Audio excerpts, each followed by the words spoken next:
Good afternoon, my fellow yogic travelers. I'm mighty glad to be alive today, and I hope that you are too, as we continue to live, laugh, love, learn, linger, live the life we love. I heard that the first tape I made didn't come across, so I'm redoing this, and want to start off by thanking you for letting me into your home and hearts this last year.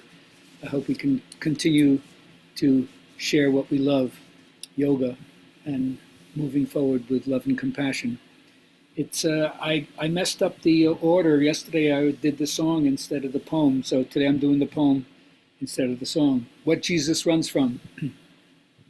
The Son of Mary, Jesus, hurries up a slope as though a wild animal were chasing him. Someone following him asks, "Where are you going? No one is after you." "Are you the one who says words over a dead person that he wakes up?" "I am." "Who then could possibly cause you to run like this?" Jesus explains. "I say the great name over the deaf and the blind, and they're healed. Over a stony mountainside, and it tears its mantle down to the navel. But when I speak lovingly for hours with those who take human warmth and mock it, when I say the name to them, nothing happens. They remain rock or turn to sand. Other diseases are ways for mercy to enter, but this non-responding breeds violence and coldness towards God. I'm fleeing from that. As little by little air steals water, so praise dries up and evaporates with foolish people who refuse to change. Like cold stone you sit on, a cynic steals body heat and does not feel the sun." Jesus was not running from anything. He was teaching a new way. So don't be cold. Open up.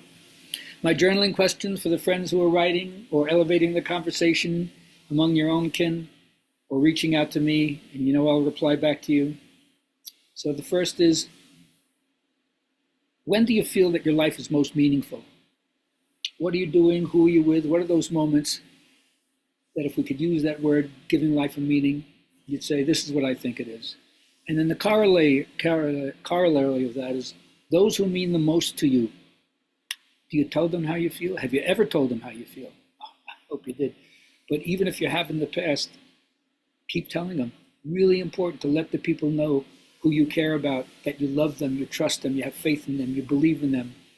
And hopefully it's a two-way street. So let me know what you're thinking about that, and I'll pong it back to you. Now, my yoga teachers, B.K.S. Iyengar being one of them, has always reminded me that yoga, in its furthest reaches, is metaphysical, philosophical, psychological, but it has a therapeutic side, and that's how to deal with your pain. And ultimately, spiritually, we say that lack of knowledge of your own source is what's the cause of pain, which they call ignorance. We don't really know who we are, or said in another way, what is consciousness? And so when you look at pain, even at the physical level, it's either dormant, not happening, attenuated, minimized at this moment, intermittent, on and off again, or fully blown, really in your face. You've got to deal with it. So when you understand about pain in your own body, in other people's bodies, their limitations, their debilities, how they're handling it, then you move to what my Christian and Jewish teachers would say, is what can I learn from you about compassion? I watch how you deal with other people.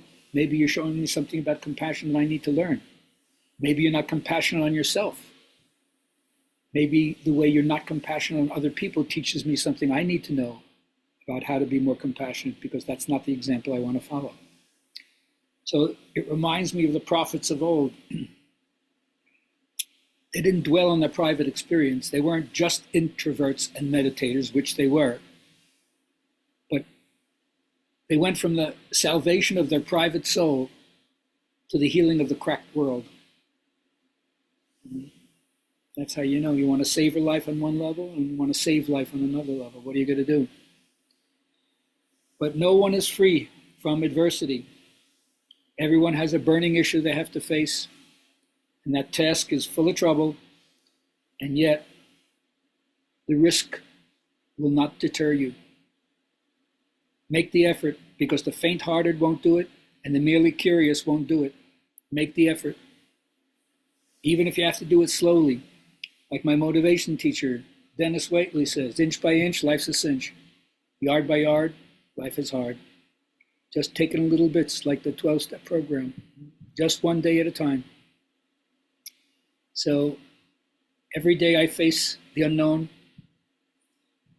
the fear of being rejected for what I believe in, the fear of looking foolish.